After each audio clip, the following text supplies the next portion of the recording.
The jungle air over Caracas grew heavy, not with humidity, but with an impending silent judgment that arrived under the cover of pre-dawn darkness on January 3rd. Black Hawk helicopters, running completely dark, sliced through the humid air, carrying elite U.S. operators toward a fortified compound that believed itself untouchable by mere mortal hands. Inside, Nicolás Maduro, surrounded by dwindling loyalists, faced a sudden reckoning that transitioned global politics, a moment where earthly power dissolved before an absolute, unstoppable force.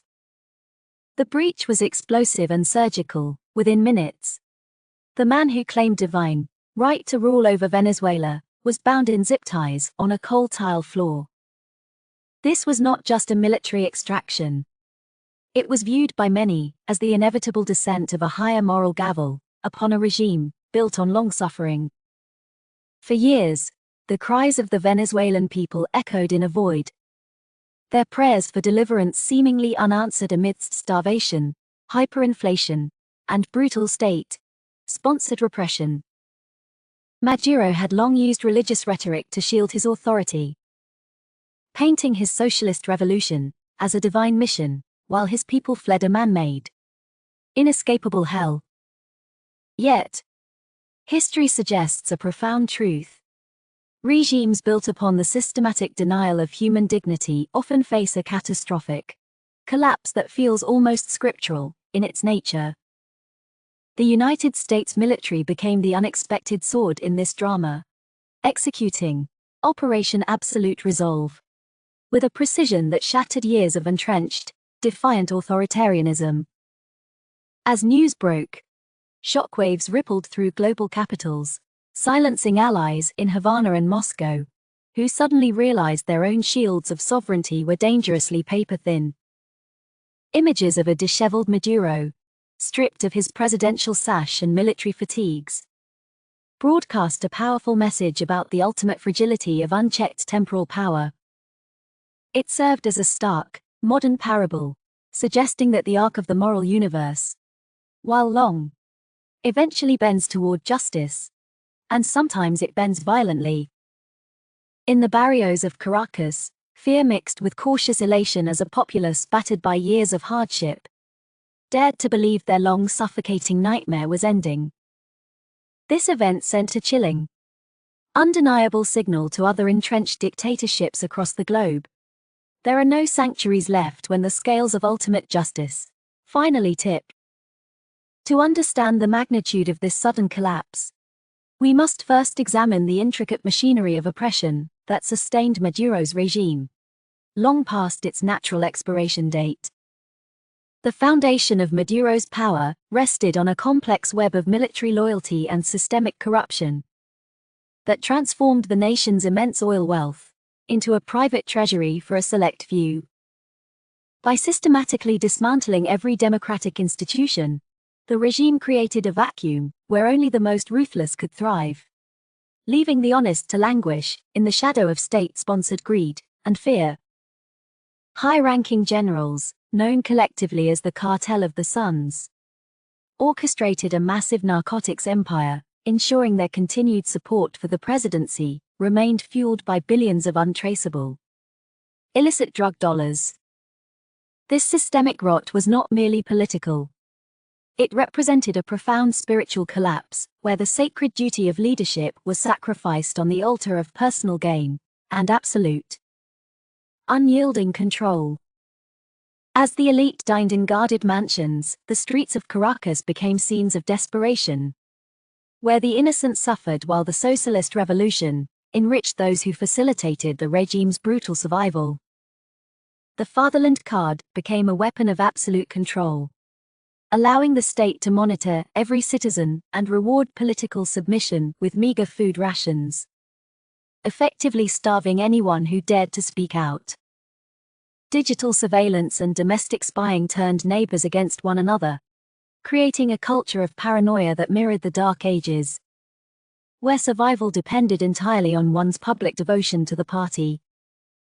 Millions of the nation's brightest minds fled across borders, creating a global diaspora that drained the country's future, leaving behind a hollowed-out society, struggling to remember the taste of true freedom. Maduro often invoked the name of God to justify his iron-fisted rule. Yet his actions consistently mirrored the very sins that ancient scriptures warned would lead to the ruin of great kings.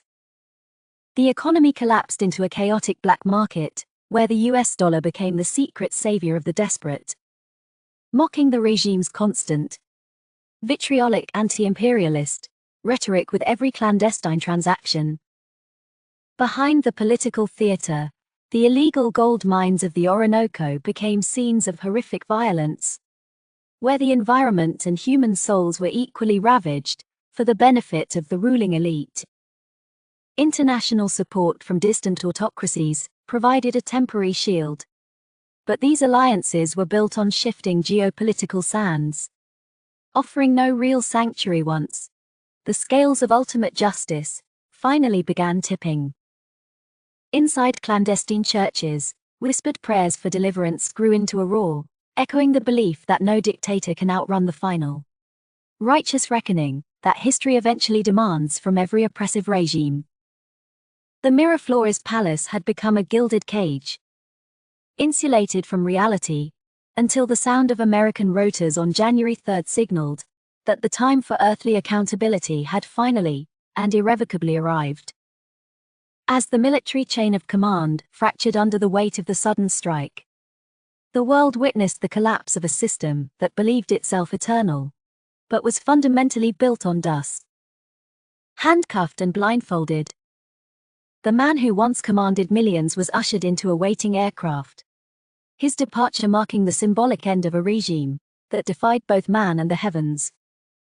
As the jet crossed into international airspace, a profound silence fell over the Miraflores Palace, replaced only by the frantic sound of shredders attempting to erase decades of state-sponsored atrocities. Many see this sudden intervention as a divine manifestation, where the patience of the Almighty finally expired, allowing the heavy hand of justice to descend upon those who oppressed the innocent. The capture was a surgical strike against the spirit of tyranny, reminding every authoritarian that their walls are never high enough to block the inevitable gaze of a higher righteous judge. In churches across the continent, the narrative shifted from pleas for mercy to proclamations of victory, framing the fall of Maduro as a clear manifestation of Jesus's promise to liberate the oppressed. Throughout history, the scriptures have warned that those who build their houses upon the suffering of others will eventually see their foundations washed away by the tides of a holy retribution. The image of the dictator facing an earthly court is merely a precursor to the eternal judgment promised to those who exploited the poor and claimed the status of a god. Global markets reacted with unprecedented volatility as the realization dawned that the era of untouchable dictators was ending, replaced by a new, terrifyingly efficient standard of international and divine accountability. In the streets of Miami and Madrid, the Venezuelan diaspora wept, seeing in the capture of their tormentor a sign that their long exile was a test of faith finally rewarded. As Maduro entered the federal detention center in New York, the physical bars around him were merely reflections of the spiritual prison he had constructed for himself through years of cruelty. This intervention serves as a thunderous warning to all regimes that mock the divine, suggesting that the light of truth will eventually penetrate even the darkest corridors of a corrupted power. The world watched in awe as the transition of power began, not through a bloody civil war, but through a calculated act that many interpreted as a literal answer to prayer. From the perspective of faith, the fall of the dictator is the fulfillment of the biblical promise that the humble shall be exalted, and those who defy God will be humbled. Even as the legal battles begin, the symbolic victory remains absolute. A reminder that no human authority is ultimate, and that every ruler must eventually answer to a much higher power. The shift was seismic, altering the geopolitical landscape forever, and proving that when the time is right, even the most formidable fortresses of evil can be dismantled in a single night.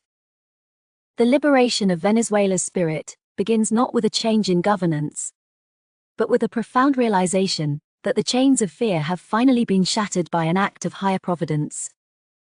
As the oil fields are reclaimed for the benefit of the nation, the shadows of the old guard are replaced by a new dawn of economic and spiritual restoration for millions. The global community now faces a pivotal moment, forced to recognize that the era of the untouchable dictator is effectively over, replaced by a standard of universal, inescapable moral accountability. For the children of Caracas, the future no longer looks like a struggle for survival, but like a canvas upon which the dreams of a free people can finally be painted. This great intervention stands as a testament to the fact that while darkness may endure for a long night, the morning of justice always arrives with an unyielding, blinding clarity. Maduro's legacy will be written in the history books as a cautionary tale of a ruler who mistook the silence of the oppressed for the permission of the heavens to sin. The rebuilding process will be arduous, yet it is fueled by the collective prayers of a nation that has seen the direct hand of God moving in their modern political history. Other dictatorial regimes now tremble, witnessing the swiftness with which the divine and the terrestrial can align to dismantle even the most fortified of human institutions in one single stroke. The lessons of Venezuela are universal. No leader is above the law, and no country is beyond the reach of the ultimate justice that seeks to protect the humble and poor. As we look toward the horizon, we see a world where the cries of the suffering are finally heard, and the perpetrators of systemic evil are brought before the final bar. The liberation of the Venezuelan soul is a victory for humanity, a reminder that the light of Christ can penetrate even the most oppressive darkness, to bring hope to the hopeless. Let this be the hour where we decide that the suffering of one nation is the concern of all, and that silence in the face of tyranny is no longer an option. The story of Maduro's fall is not just about a man, but about the enduring strength of the human spirit, when it is anchored in the truth of an eternal justice. We stand at the threshold of a new era, one defined by the restoration of dignity and the absolute certainty that the wicked will never have the final word on earth. Finally, may the world remember this day as the moment the heavens roared, the ground shook, and the people of Venezuela were finally, and forever, set free by the Almighty. Maduro's capture is the first domino in a global shift we are only beginning to understand. But the question remains, what was found inside the hidden vaults of the Miraflores Palace that the world wasn't supposed to see? We are diving deep into those secrets in our next investigative documentary. Click the video on your screen right now to see the hidden blueprints of the regimes that still remain. Subscribe and turn on all notifications, because the truth doesn't wait for anyone. We'll see you in the next one.